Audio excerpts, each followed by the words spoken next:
Berlin. Not everything about big-time professional soccer is bad. Among the players, there are still good guys doing decent things. This summer, French left-back Lucas Digne jumped into action to help the injured after the terrorist attack in Barcelona. And Juan Mata of Manchester United decided to permanently give 1% of his salary to an NGO. Mats Hummels, a defensive midfielder for Bayern München, joined the initiative too. And yet the past few months have put many fans and bigwigs of European soccer at ease, with the word madness running in an endless loop. The problems aren't new. Some of the transfer fees were already monstrous, the financial backers dubious, the players egotistical. But just as the world seems to turn on its head at times in this era of globalization and technological revolution, so too has soccer seemed to gone berserk. For starters, the latest round of over-the-top transfer price tags. Before this year, there had only been one transfer for more than €100 million, Pogba, in 2016, for €105 million plus €5 million in possible bonuses from Juventus to Manchester United. Then came Brazilian superstar Neymar's move this summer from Barcelona to Paris Saint-Germain PSG at a price tag of €222 million, double the previous record. But there are others. Kylian Mbappe, whom PSG is only borrowing for the season in accordance with financial fair play regulations. The Paris club will be wiring €180 million to Monaco next summer. Ousmane Dembélé is switching from Dortmund to Barcelona for €105 million plus €43 million in bonuses. And finally, Barca offered to pay Liverpool €150 million for Philippe Coutinho. All this reshuffling was triggered by money from Qatar. And it was supported by players who openly Dembélé, covertly Coutinho, or on instruction Mbappe left their previous slots. A player should always be able to leave a club if he thinks it's the right time, Neymar said at his introduction in Paris. The big stars, it seems, no longer bother giving what even fair-weather fans appreciate: a modicum of loyalty and predictability, something viewers can identify with. Club soccer, in brief, is making a killing, but at the cost of its moral well-being. The result is a crisis. This kind of crisis always comes with two answers to look ahead or peer into the past. Option number 1 is to bemoan everything, to get at that vintage jersey you bought online for way too much money and long for a lost paradise that never existed and, quite frankly, will never return. The other choice, and the only truly reasonable one, is to seek contemporary solutions, because the world, like soccer, has changed, and nostalgia is a remedy that simply won't work. The food chain today is as clear as it was in high school biology class. PSG is helping itself to Barcelona. Barcelona feeds on Dortmund. Dortmund takes what it wants from Gladbach. Gladbach draws from Switzerland, and then Austria, and so on, until only the plankton remain. And that's just the way it is. Cozy fan tut. Everyone does it. The problem is, in a word, systemic. In US sports, winning isn't just a matter of buying up the best players. For a solution, professional soccer needs more than just individual rules. It needs a vision, and for that, it's worth looking across the ocean to the United States. The country may be a mess politically, but when it comes to pro sports, it definitely has a thing or two to teach the old world. Take the National Football League, NFL, for example.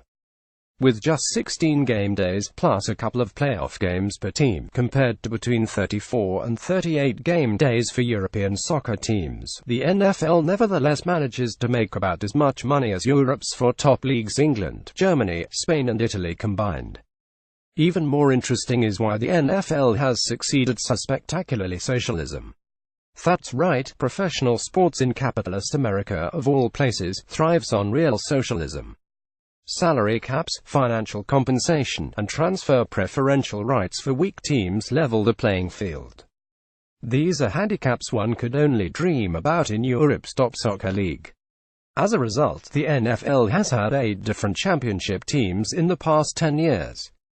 Editors note polemics over the anti-racism protest of African-American players is more about politics than economics, or on-the-field performance. In similarly structured Major League Baseball, there were 7 different champions in the same period. In the major U.S. sports, winning isn't just a matter of buying up the best players.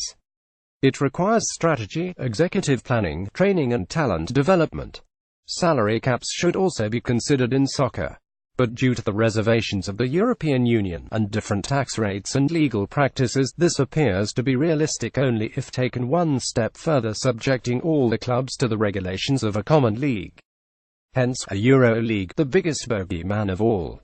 Hardcore soccer fans are outraged by the very mention of such an idea. They feel about a Europide league the way they do about child abuse and illegal arms deals. But what exactly makes it so bad? Because in reality, the scenario is actually quite fascinating. The best soccer players up against each other week after week, and not just 5 times a year, when the Champions League quarterfinals kick off. PSG superstar Neymar Jr. Photo SOPAZUMA. The obvious and reasonable question people ask is what would happen to the national leagues? But here's a counter question: what about them? They are monopolies, a procession of unilateral parties in which everyone already knows the winners beforehand. In Germany, Bayern has won half of the past 10 championships. In Italy, Juventus snatched the last 7.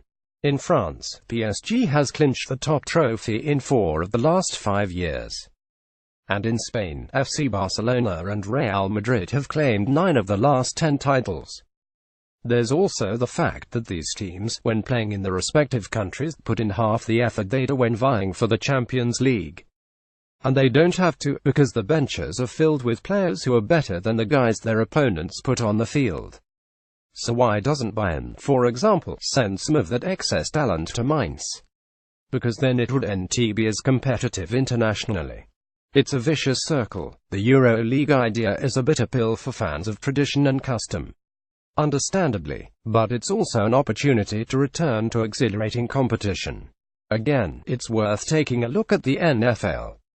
The bulk of NFL games are played on Sundays, freeing Saturdays up for competition between university teams, which are also wildly popular, even without the superstars. People love the amateur league. Some fans even prefer it. More money could be generated with fewer games. A European league, following a similar model, could actually have positive side effects. More money could be generated with fewer games, and the top teams wouldn't be so overloaded with star players. That, in turn, would benefit all those talented but embittered players riding the bench. A Europide league with a fair distribution model could also bring respected but, because of their small domestic markets, globally unimportant clubs bring back into play. Think Celtic, Benfica, Ajax, etc. Lastly, a united European Soccer League would create possibilities for stricter and universal transfer controls. All teams would have to follow the same calendar, meaning the window of opportunity for buying up talent would close before the start of the season. The irksome uncertainty of the pre-season would cease to exist. Other rules, like the prohibition on speaking to players without the knowledge of the club, could be enforced. What's so hard about all that? The US leagues make it seem easy. A Euro League, in other words, wouldn't be the end of soccer. It would be a chance for a fresh start, and one that would actually protect many traditions. Everything should be up for discussion. It's easy to demonize modern soccer. But unless we actually do something about it, nothing will change, and the obscene signings and other unsavory aspects of the current crisis will only multiply in the future. See more from Culture Society here.